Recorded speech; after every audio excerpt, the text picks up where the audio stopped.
My daughter said, "Your room stinks," right in front of me. I stayed quiet, but something in me broke.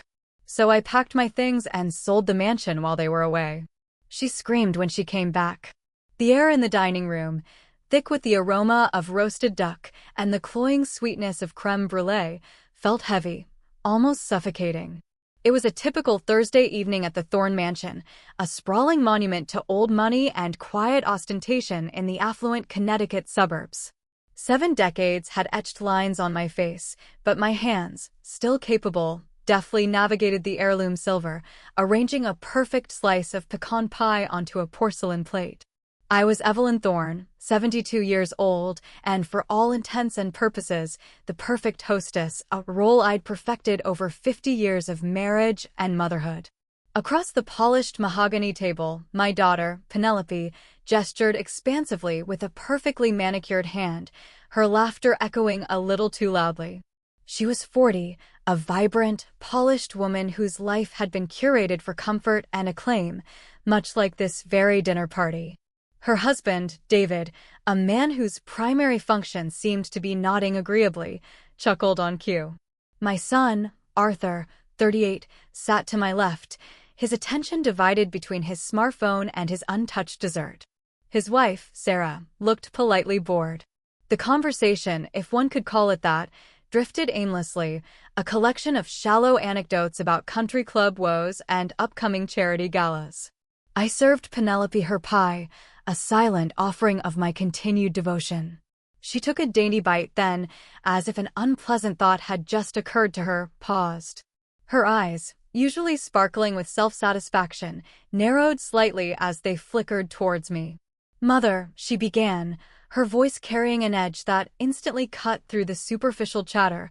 "I've told you before, but honestly, your room always smells of damp and, well, old things. Don't you think it's time you finally sorted through that clutter, or at least aired it out properly?" She waved a hand vaguely in the direction of the West Wing, where my sanctuary, my prison, as it now felt, was located. The words, delivered with a saccharine smile for our guests, were sharp, precise. They were meant to wound, not merely to suggest. A hush fell over the table, brief but potent. David shifted uncomfortably. Sarah's eyes darted to mine, then quickly away. Arthur, my son, my only boy, coughed into his linen napkin, his gaze fixed on a distant point on the ornate ceiling. He said nothing. Not a word of defense. Not a whisper of discomfort at his sister's blatant disrespect. His silence was a heavier blow than Penelope's cutting remark. In that moment, the delicate glass figurine I'd been clutching for decades, the one I'd sculpted myself in secret, a tiny, defiant act of artistry in my youth, shattered within me. Not with a crash, but with a silent, internal implosion. It wasn't just the words, nor the public humiliation. It was the culmination of a lifetime of being overlooked, of my existence being reduced to a convenient backdrop for their opulent lives. My room, with its scent of old books, dried herbs I'd gathered from the garden as a young woman, and a faint whisper of lavender, the smell of my memories, my private world, had become a symbol of my decay, my irrelevance. My sacrifice, my quiet devotion, my endless hours spent tending to their needs and their whims, had yielded nothing but disdain. They saw not a woman who had given them everything, but an inconvenience, a lingering shadow in their grand, self-absorbed narrative. A sudden, chilling clarity washed over me. This wasn't merely a lapse in manners. It was the final, undeniable proof that I was nothing more than a utility to them, a relic to be tolerated until I eventually faded away. And in that moment, the decision, cold and resolute, formed within me. I would not fade. I would disappear. But I would not do so quietly. I simply smiled, a thin, almost imperceptible curve of my lips. "Yes, dear," I said, my voice remarkably steady. "Perhaps it is time for a change." No one noticed the double meaning, the steel beneath the velvet. No one ever did. Later that night, the mansion, usually humming with the faint sounds of its vast, complex systems, was eerily silent. The guests had departed, their polite farewells a flimsy veneer over the evening's uncomfortable moment. Penelope and Arthur, having made their perfunctory goodnights, had retreated to their respective wings, leaving me alone in the cavernous silence. I ascended the grand staircase, my footsteps barely audible on the Persian runner, each step feeling less like a climb and more like an ascent into my own private, increasingly alien world. My stinking room, as Penelope had so delicately put it, welcomed me with its familiar embrace. It didn't smell of damp or decay. It smelled of me. Of aged paperbacks whose spines were worn smooth from countless readings, of the faint, earthy scent of the dried rosemary and lavender sprigs I kept in a small porcelain bowl on my dresser, gathered from the very garden they now took for granted. And yes, a hint of something indefinable, perhaps the faint, metallic tang of old dreams, long since put to pasture. My gaze fell upon the easel tucked away in the corner, shrouded beneath a dust sheet. For years, decades even, it had stood there, a silent sentinel to a life unlived. Beneath the sheet, an unfinished canvas waited, a half-rendered landscape of the Maine coastline, a place I'd visited only once in my youth, yet it had etched itself into my soul. I hadn't touched a brush in 30 years, not since Thomas, my late husband, had gently but firmly suggested that my hobbies might detract from my duties as a wife and mother. He'd meant well, I suppose, in his own patriarchal way. He'd seen me as a delicate bloom, best kept in a perfectly manicured hothouse. I traced the outlines of the covered canvas with a trembling finger, dust motes dancing in the dim lamplight. My mind drifted back, a torrent of memories unspooling like a forgotten film reel. Thomas. Our marriage. He was a good man, steady, successful, if a bit emotionally distant. He'd given me this grand life, a life of comfort and social standing. He'd given me Penelope and Arthur, two healthy, bright children. And I, in turn, had given him my youth, my aspirations, my very essence. I remembered the early years, the fierce, consuming love I felt for my newborns, the endless nights spent rocking them, singing lullabies that were more prayers than songs. I remembered the pride of hosting my first elegant dinner party, the thrill of choosing fabrics for the draperies, the joy of watching my children grow, their laughter filling these very halls. I had built this home, not just with bricks and mortar, but with my very spirit. I had poured every ounce of my being into being the perfect wife, the perfect mother, the perfect chatelaine of this magnificent edifice. But somewhere along the way, Evelyn, the woman with a fiery passion for art, the girl who dreamed of painting sun-drenched canvases in a Parisian attic, had been subsumed. Swallowed whole by the persona of Mrs. Thomas Thorne. My dreams had been carefully packed away, like delicate china, for a someday that never came. And now my children.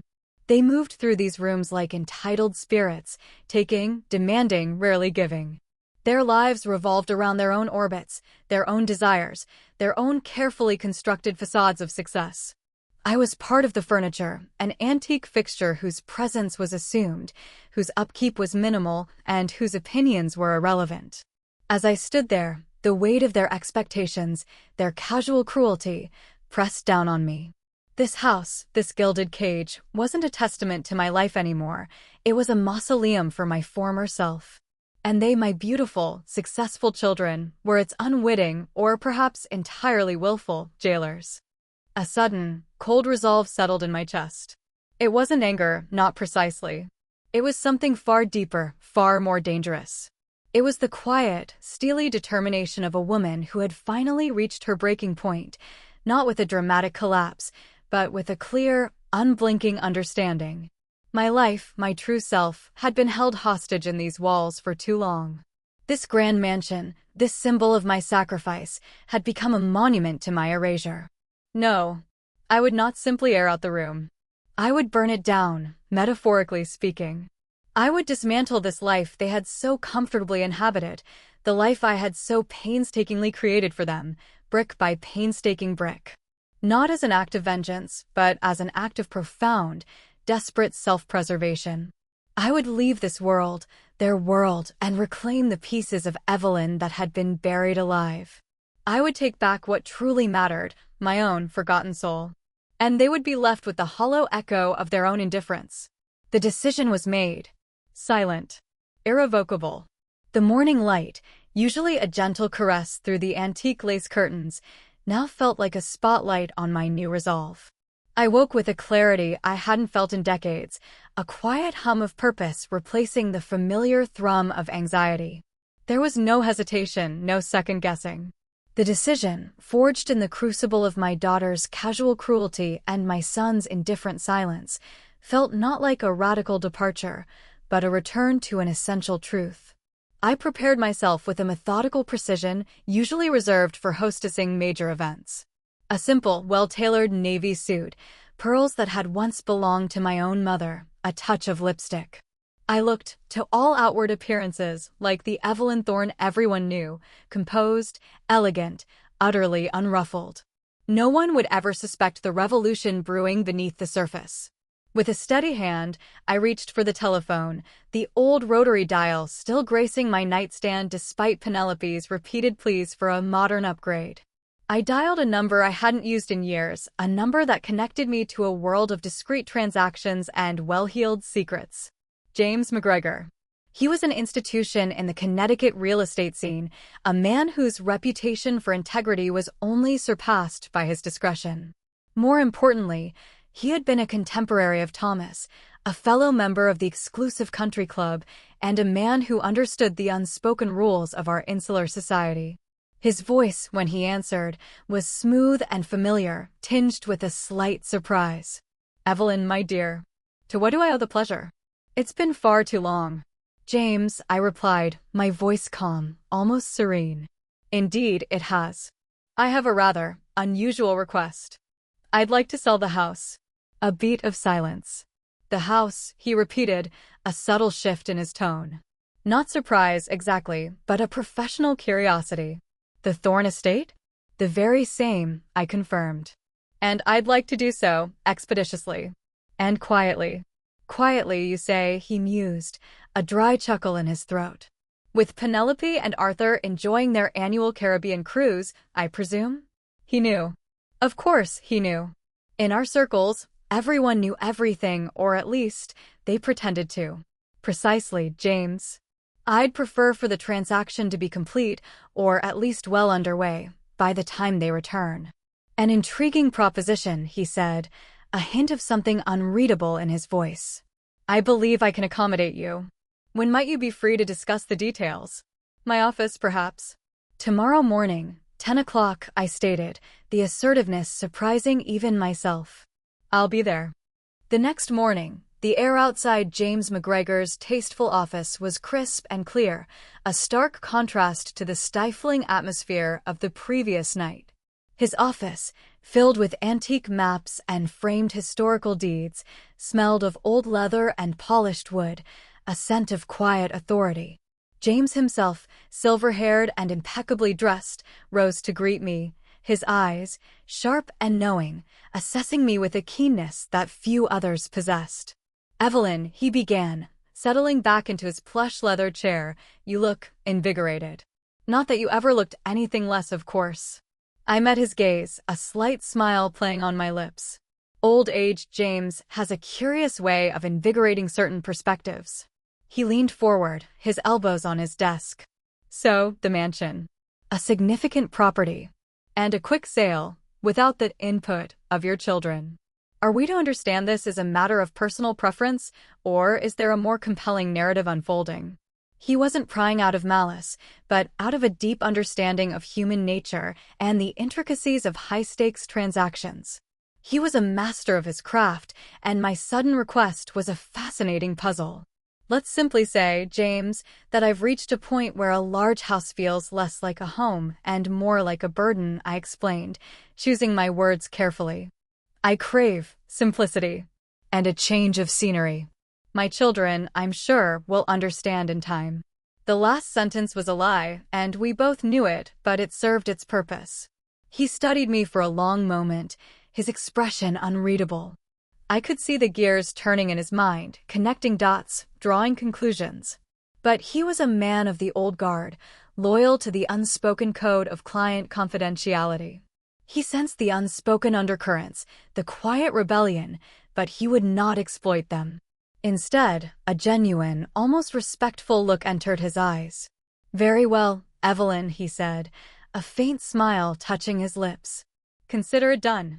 I have a few potential buyers already in mind, individuals who appreciate the lineage and discretion such a property demands. We can begin the process immediately. I'll need your signatures on a few documents and then leave the rest to me." He paused, his gaze softening slightly. "May I say, Evelyn, that whatever this change of scenery entails, I wish you every happiness. You've earned it." His words, simple yet profound, resonated deeply. He saw me, truly saw me, not as the matriarch of the Thorne estate, nor as Penelope and Arthur's mother, but as a woman, an individual, standing at a crossroads. Back in the solitude of my room, armed with James's promises and the first set of signed agreements, I began the meticulous process of dismantling my life. My mind, usually cluttered with mundane concerns, was now a finely tuned instrument. Months earlier, prompted by a vague, undefined urge for financial independence, I had quietly opened a new bank account under my maiden name, Evelyn Monroe, in a small town a few hours away. I had also started slowly, almost imperceptibly, transferring funds from my less monitored accounts, those forgotten by my children, into this new, anonymous haven. Now, the real work began. I pulled out old suitcases from the attic, their leather worn smooth by decades of travel. Not for grand European tours, but for packing the tangible fragments of my life. The journals I'd kept since my teenage years, filled with observations and drawings. The faded photographs of my parents, of friends from college, of moments before Thomas and the children had claimed every corner of my existence. My mother's antique cameo brooch, nestled in a velvet box. And, most importantly, the unfinished canvas, carefully wrapped in soft linen. I moved through the mansion like a phantom, a quiet observer of its slow emptying. Each box I packed, each item I selected, was an act of severance. The crystal chandeliers, the priceless tapestries, the heavy, ornate furniture, these were their inheritance, their gilded cage. I was taking only what was truly mine. The process was methodical, almost meditative. I was shedding skins one by one, preparing for a metamorphosis they would never see coming. The days that followed blurred into a meticulous choreography of severance. While Penelope and Arthur were undoubtedly basking in the Caribbean sun, blissfully unaware of the seismic shift occurring in their lives, I moved through the mansion like a surgeon, expertly excising the parts of my past I no longer needed, carefully preserving those that were intrinsically me. James McGregor, true to his word, had worked with astonishing speed and discretion. A few days after our meeting, he presented me with the final sale documents. The buyer was a reclusive tech billionaire from Silicon Valley, eager for a sprawling East Coast retreat, unconcerned with the provenance or the emotional weight of the property. He had offered a sum that far exceeded my needs, a testament to James's negotiating skills and the allure of the Thorne estate itself. My signature, firm and unwavering, felt like a final, liberating breath. The house was sold. The keys would be handed over to the new owners the day after my children were due back. My next task was less clinical, more personal. Maria, my longtime housekeeper, a woman whose quiet loyalty had been a constant in my tumultuous adult life, deserved more than a note. I found her polishing the antique silver in the pantry, her brow furrowed in concentration. "Maria," I said gently, and she looked up, startled. "I have something important to tell you." Her eyes, usually warm and deferential, widened slightly as I explained. I told her I was selling the house, moving away, embracing a new chapter. I didn't elaborate on the why, but I saw understanding dawn in her gaze. Maria had witnessed decades of subtle slights, of my quiet endurance. She had seen the way my children treated me, the unspoken dismissals. She simply nodded, her lips pressed into a thin line. "I won't be needing your services any longer, Maria," I continued, my voice softening. "But I want to thank you for everything." I handed her a thick envelope, far more than a severance package. "This is for you. A small token of my immense gratitude. Please use it well. Perhaps to finally visit your sister in Mexico." Maria's eyes welled up. She looked at the envelope, then at me, her hands trembling slightly. "Senora Evelyn," she whispered, her voice thick with emotion. I don't know what to say. You have always been so kind. Tears began to stream down her weathered cheeks. I will miss you. Truly. I reached out, taking her rough, honest hands in mine. And I you, Maria. More than you know. Her genuine affection, a stark contrast to the transactional nature of my family's regard, was a balm to my soul. It was a proper goodbye, a real one. As Maria left, her shoulders shaking slightly, I walked through the house one last time, observing its slow, quiet transformation. The packing was nearly complete. The grand rooms, once alive with the superficial glitter of social gatherings, now echoed with a profound emptiness. Where once ornate vases had held fragrant blooms, now only pale dust rings remained on polished surfaces. The shelves, once groaning under the weight of Thomas's leather-bound legal tomes, were bare, revealing faint sun-bleached rectangles on the wood. The very air felt different, lighter, purged of the stifling expectations that had clung to every curtain and every corner. I passed by the children's former rooms, now sterile and impersonal, stripped of their youthful clutter. No sentimentality tugged at my heart. Those rooms represented the illusion of connection, not the reality. I thought of Penelope's endless demands, Arthur's constant need for validation, their collective assumption that this house, this life, this me, would always be here, static, unchanging, eternally at their disposal. But I was changing. I had changed. My last act in the mansion was a deliberate, almost ritualistic one. I walked into the vast, gleaming kitchen, a place I had spent countless hours ensuring was perfect for my family. On the polished marble counter, beneath a vase holding a cluster of wilting hydrangeas, I placed a single, cream-colored envelope. Inside, written in my elegant, familiar script, was a short letter for my children. It contained no accusations, no lengthy explanations, no tearful pleas. Just a concise, almost formal statement: I have sold the house and am embarking on a new path. It is time for each of us to find our own way. I wish you well. I didn't sign it with Mother, just Evelyn. It was a final, clear declaration of independence. I paused, looking at the faded flowers, a symbol of everything that had been beautiful yet ultimately ephemeral in this house. The silent house seemed to breathe around me, exhaling the last remnants of my old life. I felt a pang of something, not regret, but a melancholic acknowledgement of all that had been lost, and all that was about to be gained. Then, with a resolute nod, I turned and walked out, closing the heavy oak door behind me for the last time. The key, which I had duplicated for myself, felt light and insignificant in my hand. I would leave the originals with James. I didn't look back. There was nothing left for me there but phantoms. My future, vibrant and terrifying, awaited. The taxi idled at the foot of the long, winding driveway, its engine a low thrum against the morning quiet. The for sale sign, newly planted on the manicured lawn, stood stark and defiant, a herald of revolution. It wasn't just a sign for a property, it was a tombstone for Evelyn Thorne's old life. My old life.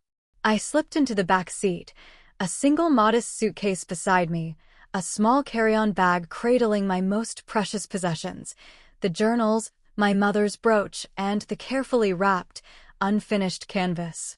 The driver, a young man with a perpetually bored expression, merely grunted as he pulled away, oblivious to the momentous act unfolding behind him. I didn't look back, not truly. A quick, peripheral glance was enough to imprint the image of the fading mansion in my mind, a mental photograph to confirm its finality. The once imposing facade, now stripped of its emotional dominion, seemed smaller, colder, almost insignificant. A profound sense of exhilaration, sharp and crystalline, coursed through me. It was mingled with a tremor of trepidation, a natural companion to such a monumental leap. For 72 years, my existence had been defined by expectation, by duty, by the constant gravitational pull of others. Now I was weightless, drifting into an unknown orbit. The thought was both terrifying and utterly liberating. The Connecticut suburbs, Once a familiar tapestry of manicured hedges and exclusive country clubs slowly receded. The landscape shifted, dissolving into the blurred greens of winding roads and dense forests, then gradually giving way to the sprawling, rugged beauty of the New England coastline. My destination was a small, unassuming town in Maine, a place I had only ever glimpsed during a fleeting summer visit in my youth, yet it had haunted my imagination ever since. It was a place where the air tasted of salt and pine, where the rhythm of the ocean dictated life, where I hoped to finally find my own. As the miles accumulated, I allowed myself to simply be. The hum of the tires on the asphalt became a hypnotic lullaby. My mind, for the first time in what felt like forever, was not plotting the next meal, or anticipating a demanding phone call, or bracing for a veiled criticism. It was free to wander, to dream. I closed my eyes, picturing the small cottage I had rented sight unseen, relying on the charming, slightly blurry photographs online.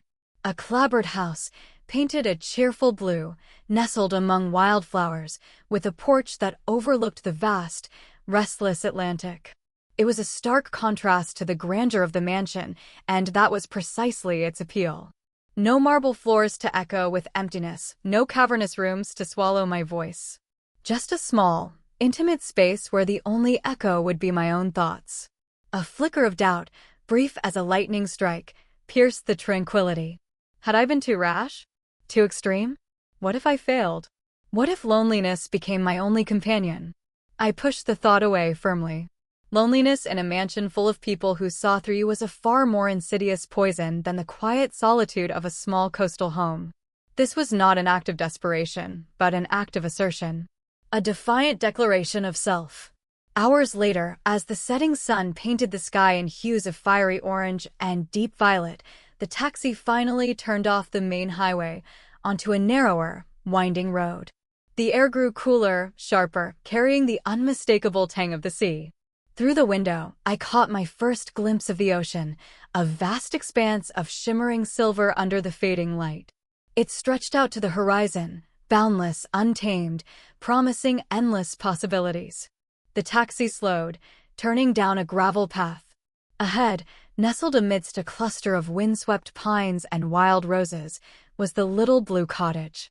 It was even more charming than the photos, with a small, inviting porch and a wisp of smoke curling lazily from its chimney, signaling a welcome warmth within.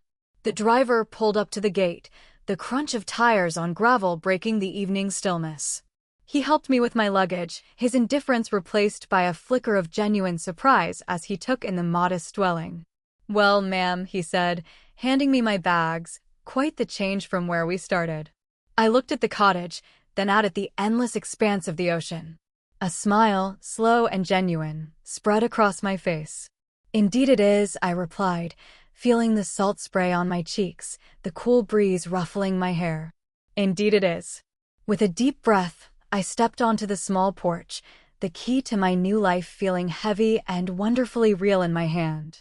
This wasn't just a house, it was a harbor, a sanctuary, a blank canvas upon which I would finally paint my own authentic story. My new start. 3 days. That's all it took for their perfect world to unravel. 3 days of sun-drenched beaches, overpriced cocktails, and the blissful ignorance that only true self-absorption can afford. Penelope and Arthur, tanned and refreshed from their Caribbean escapade, arrived back at the Thorne estate expecting the familiar embrace of luxury, the silent efficiency of a life meticulously curated for their comfort. The first hint of disturbance came as their gleaming SUV turned off the main road onto the long, tree-lined driveway. Arthur, behind the wheel, frowned. "Is that a new lawn sign?" he muttered, more to himself than to Penelope, who was already rummaging through her oversized designer handbag for her house keys. Penelope looked up, her perfectly sculpted brows drawing together. Her eyes, usually quick to spot a social faux pas or a new designer label, registered the small, unassuming for sale sign with a flicker of confusion, then annoyance. What on earth? Did Mother finally hire a landscaper who doubles as a prankster? This isn't amusing. But as they drew closer, the sign grew larger, more definitive. Its bright white letters against a stark black background screamed its message with brutal clarity. For sale. Our house. Arthur slammed on the brakes, the sudden jolt sending Penelope's handbag flying. What the hell? His voice was a raw growl of disbelief. He stared at the sign as if it were an alien artifact. Penelope, recovering from the jolt, scrambled out of the car, her designer heels sinking slightly into the manicured lawn. "This is a joke, right?" she demanded, striding towards the front door, already fumbling with her keys. Mother, are you home? This isn't funny." She thrust the key into the lock, twisted, and pushed the heavy oak door open. The sound that followed was not the familiar creak of a well-maintained home, but a hollow, echoing emptiness. The grand foyer, usually adorned with a priceless antique console and a fresh arrangement of seasonal flowers, was starkly bare. Sunlight, streaming through the arched windows, illuminated dust motes dancing in the void where familiar objects should have been. Penelope gasped, a strangled sound that caught in her throat. She took a tentative step inside, her eyes wide with a dawning horror. The tapestries were gone. The paintings, stripped from the walls, left ghostly rectangles of paler wallpaper. The very air was different, cold, stale, devoid of the warmth and life that had always defined their home. "No," she whispered, her voice barely audible, then rising into a frantic shriek. "No." Arthur, finally emerging from the car, stood frozen in the doorway, his jaw slack.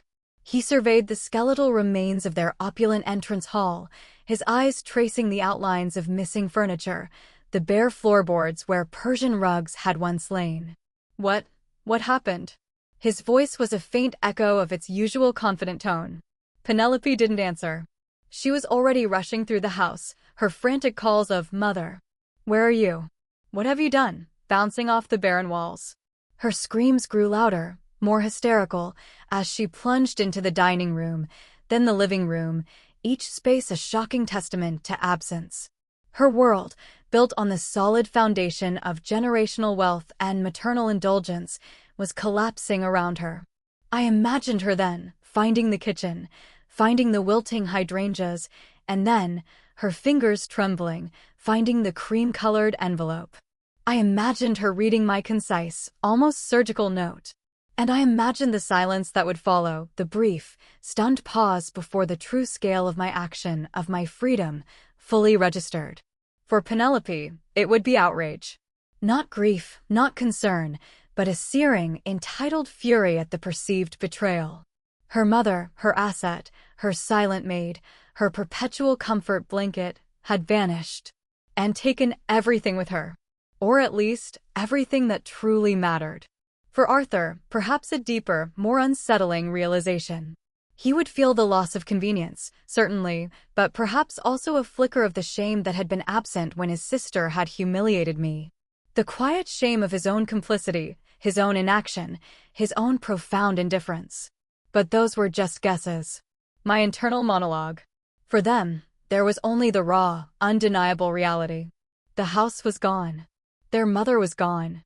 Their comfortable, unquestioned future, the very ground beneath their feet, had vanished without a trace, leaving behind only the cold, echoing void of their own self-absorption. Their screams, when they finally came, were not just of anger, but of utter, disbelieving desolation. And I, miles away, felt nothing but a quiet, profound sense of liberation. It was just the beginning of my new life. The little blue cottage, nestled against the rugged Maine coastline, quickly shed its unfamiliarity. Within days, it began to breathe with a different kind of life, my life. The salty air, crisp and bracing, swept through the open windows, carrying the scent of pine and distant lobster boats. It was a symphony utterly unlike the stifling quiet of the mansion, a wild, untamed melody that resonated with a long-forgotten part of my soul. I unpacked slowly, deliberately. Each item I placed was a small act of reclamation. My journals, their pages yellowed with age, found a place on a small wooden desk by the window, overlooking the vast expanse of the ocean. My mother's cameo brooch rested in a simple dish, catching the sunlight. And the unfinished canvas, my most precious cargo, was carefully propped against a wall, awaiting its resurrection. It felt as though a heavy cloak had been shed, revealing a lighter, more vibrant Evelyn beneath. The tension that had perpetually knotted my shoulders had begun to unravel. I found myself humming old tunes I hadn't thought of in decades, the kind my own mother used to sing while tending her roses. My mornings began not with the sterile routine of managing a household, but with long walks along the rocky shore, the rhythmic crash of waves against the shore a comforting counterpoint to my thoughts. I collected iridescent fragments of sea glass, each tiny shard a testament to transformation, to being reshaped by the relentless forces of nature. One afternoon, as I was struggling to carry a particularly heavy box of books through the overgrown path leading to my cottage, a cheerful voice startled me. "Need a hand there, ma'am?" I looked up to see a young woman, perhaps in her late 20s, her face framed by a cascade of bright red curls, a dusting of flour on her cheek. She held a basket brimming with freshly baked bread. "I'm Sarah Woods," she said, a warm, genuine smile lighting up her eyes. "Your new neighbor, just down the lane. And owner of the best sourdough this side of Portland, if I do say so myself." I introduced myself, using my new name, Evelyn Monroe. Sarah, unlike my children, seemed genuinely interested, her gaze open and kind. She didn't see an elderly woman, a fading matriarch. She saw a new face, a potential friend. She helped me with the box, chatting easily about the local fishing industry, the best spots for berry picking, and the trials and tribulations of running a small-town bakery. Her unpretentious warmth was a refreshing balm after years of the cold, calculated interactions that defined my former life. She was a stark, beautiful contrast to Penelope's self-centered elegance. The true awakening, however, came on a particularly stormy afternoon. The wind howled, rattling the cottage windows, and the rain lashed against the panes. I sat by the window, watching the tumultuous sea, a wild beauty that mirrored the storm within me. And then, without conscious thought, my hand reached for the dust sheet. I pulled it away, revealing the unfinished canvas. The half-painted Maine landscape, a ghostly impression of a coastline I barely remembered, called to me. A forgotten ache, a longing suppressed for half a century, surged through my veins. I remembered the rush of putting brush to canvas, the intoxicating blend of color and form, the sheer joy of creating something new, something mine. I found an old art supply store in the nearby town, its shelves stacked high with tubes of paint, brushes, and canvases that smelled faintly of linseed oil. It was a scent that transported me instantly back to my youth, to a time when my world was vibrant with possibility. Flashback. I was 18, brimming with the naive confidence of youth, clutching a portfolio filled with charcoal sketches and vibrant watercolors. My heart hammered with excitement as I stood before the imposing gates of the New York Academy of Art. My art teacher, a stern but encouraging woman named Miss Albright, had deemed me exceptionally gifted, writing a glowing letter of recommendation.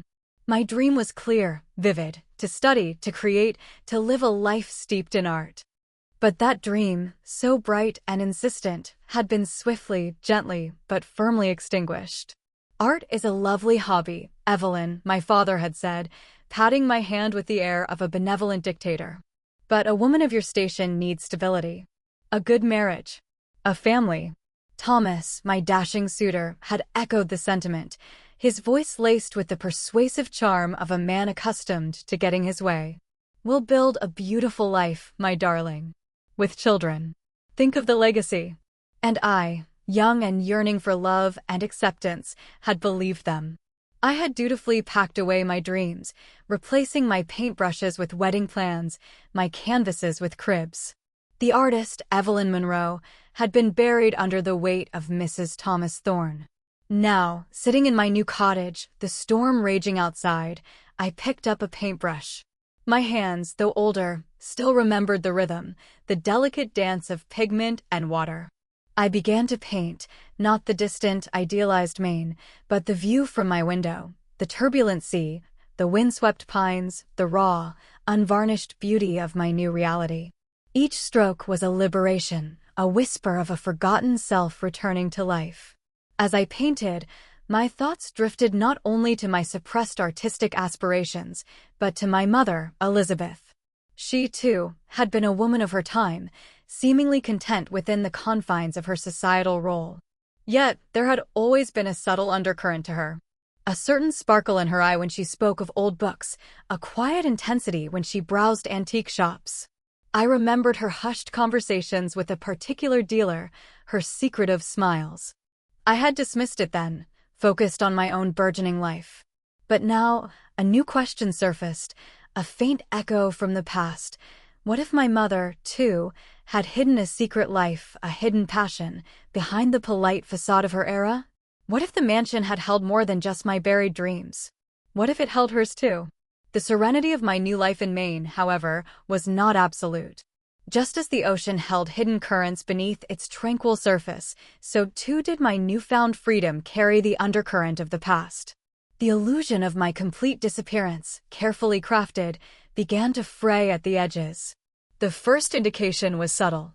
An unusual car, a dark, nondescript sedan, parked a little too long near the path leading to my cottage, its occupants seemingly absorbed in a map. Then, a peculiar query from Sarah at the bakery. Evelyn, a couple of well-dressed people, a man and a woman, were asking about a Mrs. Thorne this morning. Said they were distant relatives. I told them I only knew an Evelyn Monroe. She looked at me with a questioning glance. They seemed very persistent. My heart gave a faint lurch, but I kept my composure. Yes, I said with a dismissive wave. My late husband's side of the family. Always a bit overzealous. Thank you for being discreet, Sarah. Sarah, ever empathetic, simply nodded, sensing perhaps more than she let on. Penelope and Arthur were not idly mourning their lost mansion. Their initial shock had undoubtedly morphed into a furious, calculated campaign. I knew they would spare no expense, use every connection to find me. Not out of concern for my well-being, but out of a desperate need to reclaim what they believed was theirs. My assets. My control. My compliance. Sure enough, a few days later, a crisp white envelope arrived, addressed to Evelyn Thorne or current occupant. The return address was that of a prominent New York law firm, one I recognized as having represented Thomas's business interests. I didn't even bother to open it. I knew its contents: legal threats, demands for contact, veiled accusations designed to instill fear and guilt. I tore it into tiny pieces, letting the wind carry them out over the churning waves, a symbolic defiance. They were getting closer. I felt it, a faint prickle on the back of my neck, the sensation of being observed. I didn't panic. Instead, I redoubled my caution. I varied my walks, avoided predictable routines, and paid closer attention to the faces in the small town. I was no longer the naive woman who had accepted her fate. I was a strategist, and I intended to stay one step ahead. But the past, it seemed, had more than one way of catching up. It wasn't always through the menacing shadows of private investigators or the cold logic of legal threats. Sometimes it arrived in the most unexpected, heartwarming forms. One blustery afternoon, seeking refuge from a sudden squall, I ventured into a small, charming art gallery on the town's quaint main street. The scent of oil paints and turpentine, mingled with the earthy aroma of old wood, filled the air, a familiar and comforting balm. I moved slowly, admiring the local landscapes, the vibrant sea scenes. And then I stopped. Before a striking abstract piece, all bold strokes and vibrant colors, stood a woman. Her back was to me, but something about the elegant curve of her neck, the way she held herself, felt strangely familiar. Her silver hair, coiled in a chic, artistic knot, was flecked with streaks of vibrant blue. Exquisite, isn't it? I murmured, more to myself than to her, referring to the painting. The woman turned, her eyes, an arresting shade of hazel, widening in surprise, then slowly, unbelievably, filling with recognition. Her lips parted, a gasp escaping. "Evelyn," she whispered, her voice husky with disbelief. "Evelyn Monroe? Is that truly you?" My own breath caught in my throat. The face, older, lined with time and experience, was unmistakable. The same sharp, intelligent gaze, the same wry smile. Delia? I breathed, my heart thumping a frantic rhythm against my ribs. Delia White? We stared at each other for a long moment, spanning 50 years of separation. Delia, my closest confidant from college, the wild, brilliant artist who had refused to abandon her dreams, who had dared to choose art over societal expectation. She was here, in this small main gallery, clearly thriving. A joyous, almost delirious laugh bubbled up from deep within me. We embraced then, a fierce, unexpected hug that felt like coming home. The years melted away, replaced by the electric shock of shared history, of a friendship once vibrant and then tragically lost to the diverging paths of life. My God, Evelyn, Delia exclaimed, pulling back, her eyes still sparkling with tears and wonder. What on earth are you doing here? Anne Monroe? What happened to Thorne? I simply smiled, a genuine, unburdened smile. It's a long story, my dear, I said, a playful glint in my eye. A very long story. But let's just say I'm finally living my own masterpiece. Our reunion was more than just a happy coincidence. Delia, successful and celebrated in the art world, was a living embodiment of the path I had abandoned. Her presence, a vibrant echo from a past brimming with forgotten dreams, would serve as a powerful catalyst for the new Evelyn, the artist I was finally allowing myself to be. The shadows of Penelope and Arthur still loomed, but in Delia's radiant presence, they seemed a little less threatening, a little more distant. The reunion with Delia was a whirlwind, a joyous torrent that swept away the last vestiges of my previous life's dust. We spent hours, then days, catching up, each conversation a delicate unearthing of shared memories and divergent paths. Delia, with her vibrant spirit and unwavering passion for art, was a living testament to the choices I hadn't made, a mirror reflecting a road not taken. Yet, there was no resentment, only a profound sense of kinship and understanding. She had made a name for herself, exhibiting in galleries from New York to Santa Fe. Her studio, a cavernous, light-filled space overlooking the harbor, was a riot of color and creativity, smelling gloriously of turpentine and fresh canvas. She encouraged me relentlessly, her hazel eyes sparkling with the same conviction she'd had decades ago. Evelyn, your eye is still as sharp as ever. Your touch, there's a sensitivity there, a quiet power. You simply must pick up a brush again. And so I did. Under her gentle guidance and fierce encouragement, I returned to the easel, the canvas, the intoxicating dance of color and light. We spent long afternoons painting en plein air, perched on rocky outcrops overlooking the churning Atlantic or nestled in sun-dappled coves where wildflowers bloomed riotously. Delia would offer critiques, not harsh, but honest, pushing me to see beyond the obvious, to imbue my work with the emotional depth I had so long suppressed. The act of creating felt like a rebirth, each stroke a defiant declaration against the years of dormancy. One blustery evening, as a storm brewed far out at sea and we sat by the fire in Delia's cozy cottage, sharing a bottle of robust red wine and recounting youthful escapades, the conversation drifted to our mothers. Delia had always been fond of my mother, Elizabeth, finding her to be surprisingly spirited beneath her quiet exterior.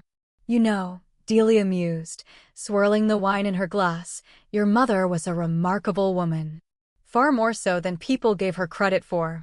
Always so proper, so elegant, but she had a fire in her eyes, a secret world I always felt. I nodded, sipping my wine. She was a woman of her time, Delia. Dedicated to her family, to maintaining appearances. Delia chuckled softly, a knowing glint in her eye. Oh, she maintained appearances, all right. But she had a whole other life. Do you remember how she used to disappear to those little antique shops in town? Not for furniture or china, never for that. Always for books. And not just any books. Rare editions, old maps, ancient texts. She was quite the collector, you know. A memory stirred within me, faint but persistent. My mother, poring over heavy, leather-bound volumes, her spectacles perched on her nose, a look of profound absorption on her face. I had always assumed it was simply a refined hobby, a cultured pastime. She used to talk about a special collection, Delia continued, her voice softer now, almost conspiratorial. And a secret place where she kept it. She always said it was meant for you, Evelyn.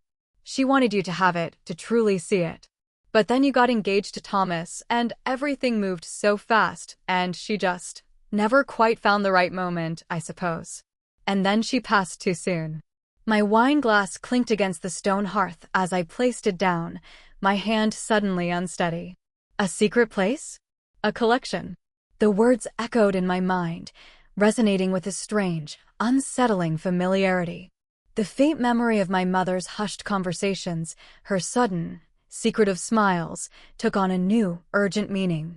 Yes, Delia confirmed, oblivious to the earthquake she had just unleashed within me. She even mentioned a small, hidden safe. Somewhere in that grand house of yours. She always hinted that it was more than just books, that it was a legacy, a window into a world she never quite got to inhabit herself. The mansion. My old room. The faint, persistent scent of old things that Penelope had so casually dismissed. Was it damp and decay, or was it the faint, lingering aroma of parchment, of hidden histories? I thought of the dusty corners, the forgotten nooks, the very structure of the house I had believed I knew intimately. A secret safe. A legacy meant for me. A cold certainty, then a flush of warmth, spread through me. My mother, Elizabeth. Had she, too, been stifled by the expectations of her era, forced to bury her intellectual passions beneath a facade of domesticity? Had she, in her own quiet way, plotted a rebellion, a hidden life that paralleled my own? The thought was both heartbreaking and profoundly inspiring. And the inheritance.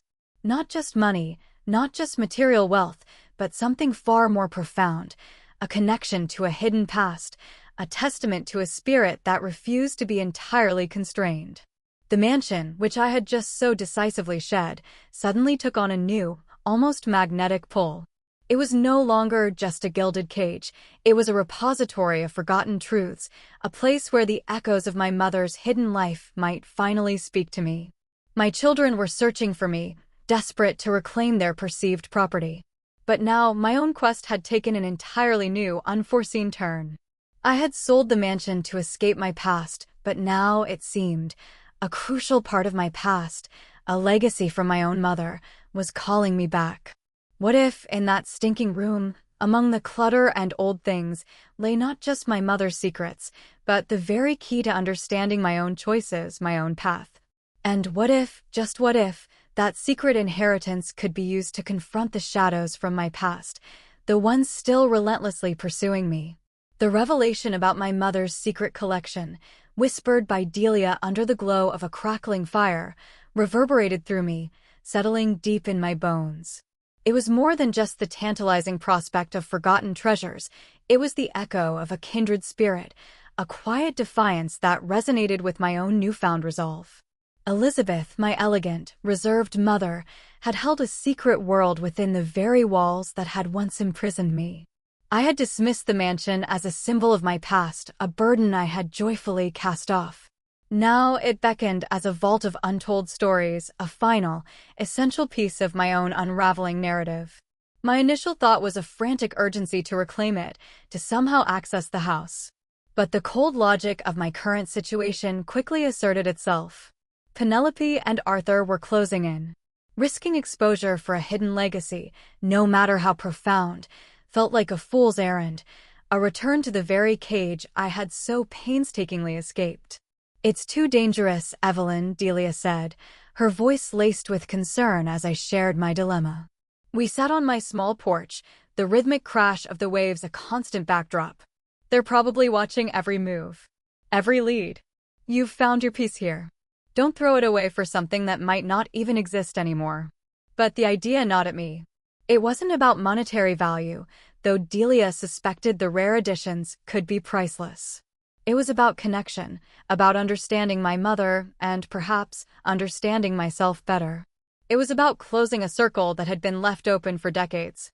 "It's not just about the collection, Delia," I explained, looking out at the endless horizon. "It's about my mother, about what she hid. What if it's more than just books? What if it's answers? We began to devise a plan, cautious and convoluted. James McGregor, my discreet realtor, was our first thought. He was a man of his word, but to involve him further would be to put him in a difficult position, and more importantly, to risk my own anonymity. No, this had to be my own undertaking, or at least, one executed with utmost secrecy. Delia, with her wide network in the art and antiques world, began to make quiet inquiries. She knew dealers, appraisers, and collectors who sometimes acted as intermediaries for sensitive transactions. She spoke in hypotheticals, painting a picture of a theoretical collection, a theoretical former owner. We hoped to find a way to discreetly ascertain the current status of the mansion, to learn about the new owners, and, perhaps, to find a way to approach them without revealing my identity. Meanwhile, the shadows grew longer. The strange car reappeared, parked further down the lane, its presence a chilling reminder of the relentless pursuit. A local fisherman, a garrulous man who often delivered fresh catch to my door, mentioned a conversation he'd overheard at the general store, a pair of sleek, city-dressed individuals asking about any older ladies new to town, with a particular air of elegance. The description, though vague, sent a shiver down my spine. One evening, as I walked along the beach, the setting sun painting the sky in fiery streaks, I saw a woman sketching near the old lighthouse. Her back was to me, but something about her posture, the expensive silk scarf tied around her head, sent a jolt of recognition through me. Penelope. She was here. She hadn't found me yet, but she was in the vicinity, actively looking. My heart pounded, but my mind, surprisingly, remained clear. They were not just looking for me. They were looking for their mother, the one they believed they owned. The one who had daringly dismantled their lives. They sought not reconciliation, but restitution. And perhaps revenge. The stakes had risen. The game had changed. My desire for my mother's legacy was now intertwined with the very real threat of exposure. I had to decide, retreat further into anonymity, abandoning the ghost of my mother's secret, or engage, risking everything for a truth that might be more dangerous than I could imagine.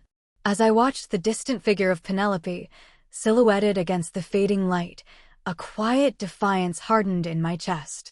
I had fled their world once. I wouldn't run forever. If they wanted a confrontation, they would have it. But this time, it would be on my terms. And I would wield a truth they were utterly unprepared for.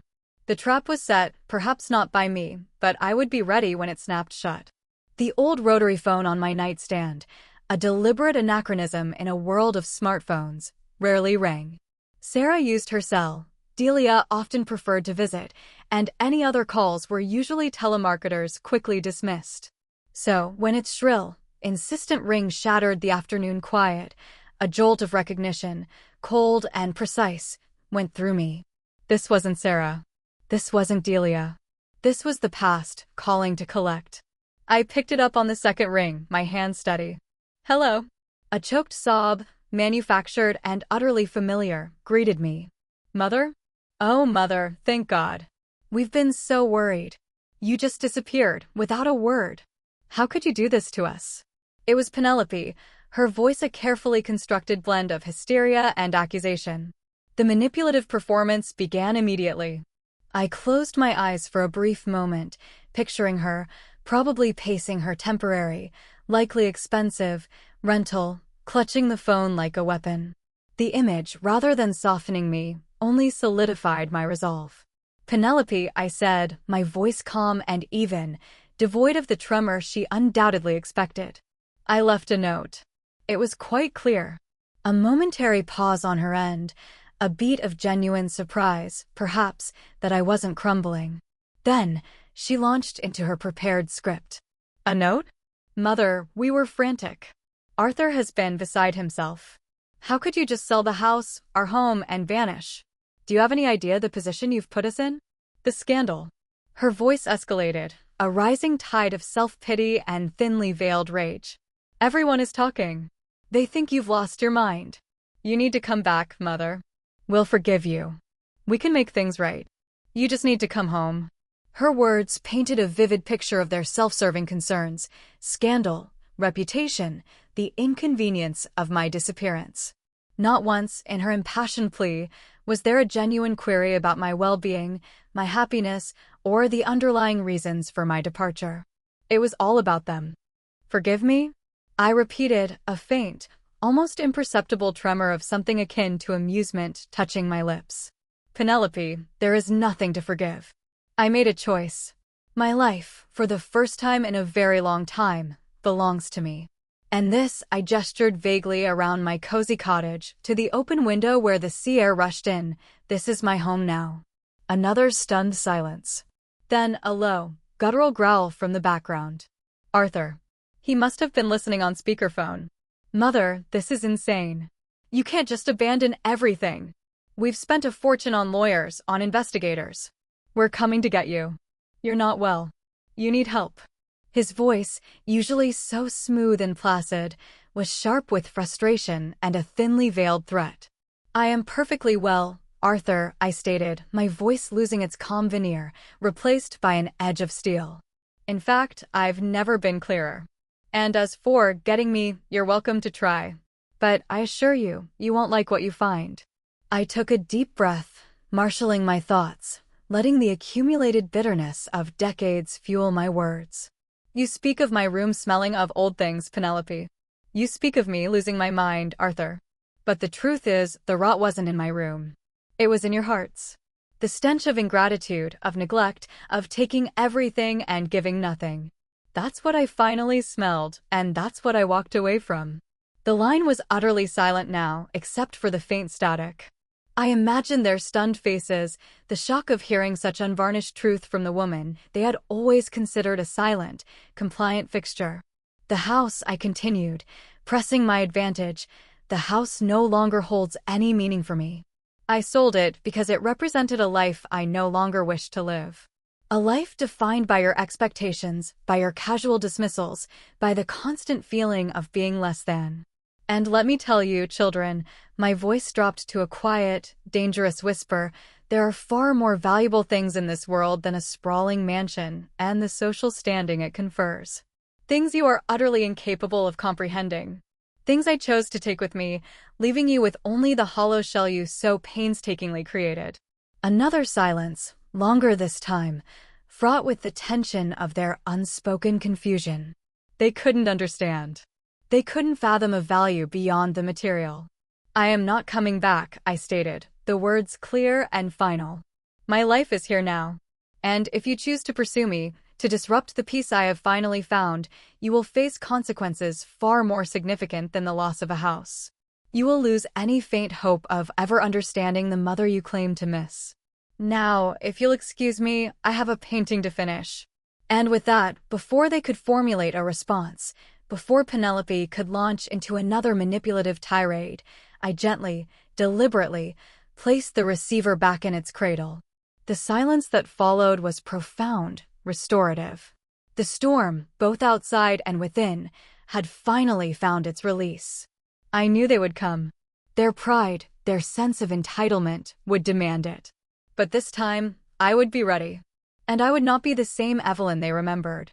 The knock came precisely 3 days later.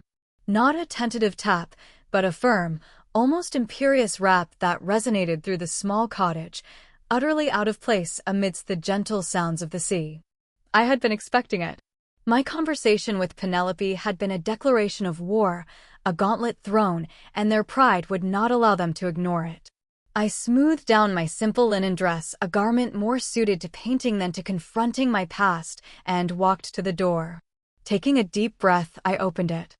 Standing on my small porch, framed by the wild roses and the azure backdrop of the ocean, were Penelope and Arthur.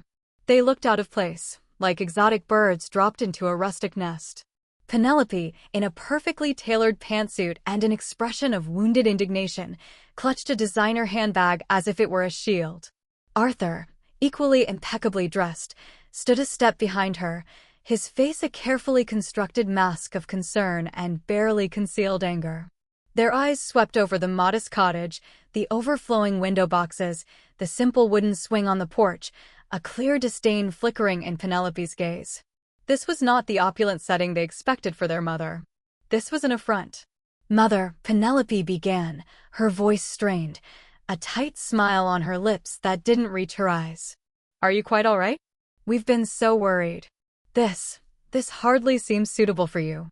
I met her gaze, my own unwavering. I felt no fear, only a quiet, resolute strength. Hello, Penelope. Arthur. I assure you I am perfectly well. And this, I gestured around my small, sunlit sanctuary, is far more suitable than the gilded cage I once inhabited. Arthur finally stepped forward, his expression softening slightly, a flicker of something akin to genuine confusion in his eyes. Mother, please. We don't understand. Why did you do this? Why didn't you talk to us? Talk to you. I repeated, a dry, almost bitter laugh escaping my lips. When did either of you ever truly listen? You asked about the smell in my room, Penelope. You dismissed my life as old things clutter. Did you ever once ask what those old things meant to me? What they represented? Did you ever care to look beyond the surface of your own comfortable lives? Penelope bristled. That's unfair. We provided you with everything. A beautiful home, a comfortable life, a position of respect. Respect? I scoffed, the word tasting like ashes in my mouth. You saw me as a convenience, Penelope. A housekeeper who never asked for wages, a perpetual hostess for your social climbing, a wellspring of funds you took for granted. My position of respect was merely an extension of your own social standing, a silent, obliging matriarch who would never cause a fuss. I paused, letting my words sink in, watching their carefully constructed facades crack. They were unprepared for this. They expected tears, apologies, a desperate plea for forgiveness. They did not expect defiance. You want to know why I left? I continued, my voice gaining strength, each word a hammer blow to their delusions. I left because I finally realized the stench wasn't in my room. It was the suffocating odor of your ingratitude, your profound indifference, the quiet contempt with which you viewed my very existence. That's what I walked away from. That's why I sold the house. Penelope gasped, her face flushing crimson. How dare you? We never. You dared, I interrupted, cutting her off cleanly. Every casual slight, every dismissive glance, every time you took without ever truly seeing. That was your dare. And I finally answered. Then I turned and walked back inside, leaving the door ajar. I returned moments later, holding a beautiful, leather-bound folio, its cover intricately embossed with forgotten symbols. It was one of the books from my mother's collection, a volume I had found in the hidden safe beneath the loose floorboard in my old bedroom, a secret compartment my mother had so cleverly concealed. You think you lost your house, I said, holding up the book. You think you lost my money. But you lost something far more profound. This, I swept my hand over the ancient text, this is a fragment of a legacy. A collection of rare books, maps, and artifacts accumulated by your grandmother, Elizabeth. My mother. Their eyes widened, a dawning comprehension slowly replacing their anger. Arthur, usually so reserved, took a hesitant step forward. Grandmother? What are you talking about? Your grandmother, I explained, was more than just the elegant society wife you dimly remember. She was a scholar, a secret collector, a woman who built her own hidden world of knowledge and beauty, precisely because the world outside denied her such intellectual pursuits. This, I held up the book again, its ancient pages whispering secrets. This is just one small piece of what she intended for me. What she hoped I would eventually uncover. A legacy far more valuable than any mansion. I looked from Penelope to Arthur, their faces a mixture of confusion, greed, and a nascent understanding. I sold the mansion for a price that allowed me to find my peace, to reclaim my own life. But the true inheritance, the treasures that lay hidden within its walls, were not merely monetary. They were the stories of a woman, much like myself, who found her own quiet rebellion. A legacy I chose to keep because I met their gaze, unflinching. You were too blind to see its true worth. Too consumed by your own desires to ever appreciate anything beyond the superficial. The silence that followed was deafening, broken only by the distant cry of a seagull. The truth, stark and unvarnished, hung in the salty air between us. They had come to reclaim what they believed was theirs. but I had shown them what they had truly lost. The truth, when finally unburdened, hung heavy in the air, a palpable force that seemed to absorb the very light from the afternoon sky. Penelope and Arthur stood stunned, their perfect postures faltering, their carefully constructed expressions dissolving into raw, unmasked disbelief. The revelation of their grandmother's secret, combined with my unwavering defiance, had shattered the mirror of their carefully crafted reality. Penelope, ever the first to react, albeit with anger, finally broke the silence.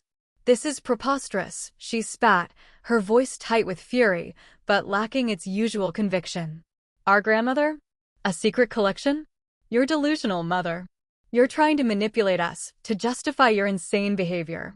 Her eyes, however, darted nervously towards the ancient folio in my hands, a tiny flicker of genuine curiosity, or perhaps burgeoning greed, betraying her outward dismissal. Arthur, on the other hand, was quieter, his reaction more profound. The anger in his eyes had been replaced by a deep, unsettling confusion, then a flicker of something that looked like pain.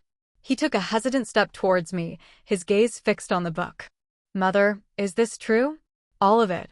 His voice was almost a whisper, devoid of its usual bluster. I met his gaze, holding the folio steady. "Every word, Arthur. Your grandmother, Elizabeth, was a woman of extraordinary intellect and passion, stifled by the expectations of her time, just as I was, for far too long. She created a world for herself, hidden within the very walls you took for granted. A world of rare knowledge, of art, of history. A legacy she intended for me, a legacy I finally found. A legacy you could have shared if you had only ever looked beyond your own reflections." A profound silence descended once more. This time, it was different. It wasn't the silence of ignorance, but the silence of processing, of a worldview irrevocably altered. Penelope's face was a stormy mess of conflicting emotions, rage, denial, but also a nascent, ugly realization of what she might have genuinely lost. Not just money, but a connection to a deeper, richer heritage she had never bothered to acknowledge. But it was Arthur who truly seemed to crack. His shoulders slumped, and for the first time in his adult life, I saw a genuine vulnerability in him, a chink in the armor of his cultivated indifference. His eyes, usually so guarded, welled slightly. He looked at the folio, then at me, then back at the empty space where the mansion once stood in his mind. The carefully constructed narrative of his life, of easy inheritance and effortless superiority, was crumbling. I don't understand," he murmured, his voice thick with a genuine, unpracticed sorrow. We didn't know. We thought." He trailed off, unable to articulate the shallow assumptions that had guided his entire relationship with me. "You thought what you chose to think," I finished for him, my voice softening slightly, but losing none of its resolve. "You thought I was simply there, a permanent fixture, an endless resource. You never thought to look deeper, to listen, to truly see the woman who stood before you. And that, Arthur, is the greatest loss of all. Not the house, not the money, but the mother you truly had and the connection you chose to ignore." I stepped forward, extending the ancient folio towards him. "This," I said, offering it, "is a copy of a medieval bestiary, one of the earliest illustrated texts in your grandmother's collection. It speaks of creatures both real and mythical, of worlds beyond our immediate perception. Take it. Perhaps, if you actually bother to open it, to read its words, to understand its history, you might begin to comprehend what you have missed." What she missed. What we all missed. Arthur hesitated, then slowly reached out, his fingers trembling as they touched the worn leather cover. He clutched it, not like a trophy, but like a fragile, sacred object. Penelope stared, her jaw slack. The act of giving, of offering a piece of this profound inheritance to them, seemed to stun her more than any accusation. "I offer you no forgiveness, nor do I seek any," I continued, my voice firm. "What happened is done. My life is here now. But I offer you a choice. You can continue down the path of bitterness and recrimination, pursuing me, attempting to reclaim what you believe is yours. Or," I paused, letting the weight of my words hang in the air, "you can take what little I have given you, this glimpse into a richer past, this knowledge of a legacy you ignored, and begin to build a life of your own. A life based on genuine values, on respect, on understanding. A life where you learn to truly see and truly appreciate what is truly valuable. Perhaps then, and only then, might there be a faint hope for a different kind of connection, a different kind of future. But it will be on my terms. And I will not wait. Penelope, still fuming, eventually snatched her handbag, her eyes narrowed slits. "This isn't over, Mother," she hissed, her voice devoid of its earlier manufactured charm. "You haven't heard the last of this." Arthur, however, simply clutched the bestiary, his gaze fixed on its intricate cover, a profound thoughtfulness etched onto his face. He said nothing, simply turned and walked away, a silent figure disappearing down the lane, the heavy book tucked under his arm. Penelope, after one last, furious glare, stalked after him, her expensive heels clicking angrily on the gravel. I watched them go, two figures receding into the vastness of the main landscape. A wave of exhaustion washed over me, but it was quickly replaced by a profound sense of relief. There was grief there, a quiet ache for the children I had once loved and lost, for the family I had desperately tried to hold together. But it was tempered by the exhilarating, undeniable feeling of liberation. The confrontation was over. The battle was fought. And I, Evelyn Monroe, had finally, definitively, won my freedom. The shards of their shattered mirror would be theirs to contend with. Mine, finally, was whole. Several years unfurled like a vibrant canvas, each passing season painting a new layer onto Evelyn's life. The little blue cottage, once a sanctuary from a broken past, had become a vibrant home, brimming with the warmth of genuine connection and the exhilarating chaos of creativity. The ocean, her constant companion, whispered its ancient stories through her windows, its ever-changing moods reflected in the evolving landscapes that now filled her studio. Evelyn Monroe, no longer Evelyn Thorne, had blossomed. Her paintings, imbued with the raw beauty of the Maine coast and the quiet strength of a life reclaimed, began to draw attention. Her first solo exhibition at the local gallery, curated with loving precision by Delia, had been a resounding success. Critics praised her unique perspective, the emotional depth in her brushstrokes, and the almost spiritual connection she evinced with her subjects. Her work, once a buried passion, was now celebrated, her art selling to collectors from across New England and beyond. She taught art classes twice a week at the community center, her students a diverse group ranging from eager teenagers to other silver-haired retirees. She found immense joy in sharing her knowledge, in watching the spark of creativity ignite in others. Her patience was boundless, her critiques gentle yet insightful, honed by decades of silent observation and the wisdom of a life finally lived authentically. Her friendship with Delia had deepened, becoming an unbreakable bond forged in shared history and artistic endeavor. They still painted together, critiquing each other's work with affectionate honesty, their conversations often stretching late into the night, filled with laughter, philosophical musings, and the comforting silence of true understanding. Sarah, the kind-hearted baker, remained a steadfast presence, often arriving with warm loaves of sourdough and stories from the town, her genuine warmth a stark contrast to the transactional relationships of Evelyn's past. The image of Penelope and Arthur, fading figures receding down her gravel path, no longer held the power to sting. The pain of their past indifference had been replaced by a quiet, settled acceptance. She had not heard from them directly since that day.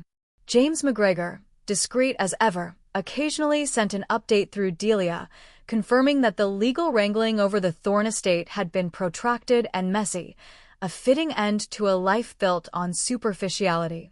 Arthur, he heard, had eventually delved into the bestiary she had given him, and had even shown a nascent interest in his grandmother's collection, hinting at a faint, belated shift in perspective. But Evelyn held no expectations. Her offering had been a final act of agency, not a plea for reconciliation. Now Evelyn sat on her porch swing, the canvas before her capturing the golden hour's light on the distant lighthouse. Her hands, though older, moved with a fluidity and confidence they had never known in her youth. The scent of linseed oil mingled with the crisp sea air, a perfume of freedom. She was no longer running from anything. She was running towards her own truth, towards the woman she was always meant to be. Beside her, on a small wooden table, lay the well-worn journals of her mother, Elizabeth. Evelyn had spent countless hours immersed in their pages, discovering a kindred spirit in her mother's secret passions, her quiet observations, her profound intellectual curiosity. Elizabeth, too, had been an artist in her own right, her masterpiece not paint on canvas, but a life meticulously curated, a hidden world of knowledge silently treasured. Reading her mother's words, Evelyn felt a profound connection, a sense of belonging to a lineage of resilient, quietly defiant women. The sun dipped below the horizon, painting the sky in glorious, fiery strokes, mirroring the vibrant colors on her palette. Evelyn put down her brush, her heart full, her soul at peace.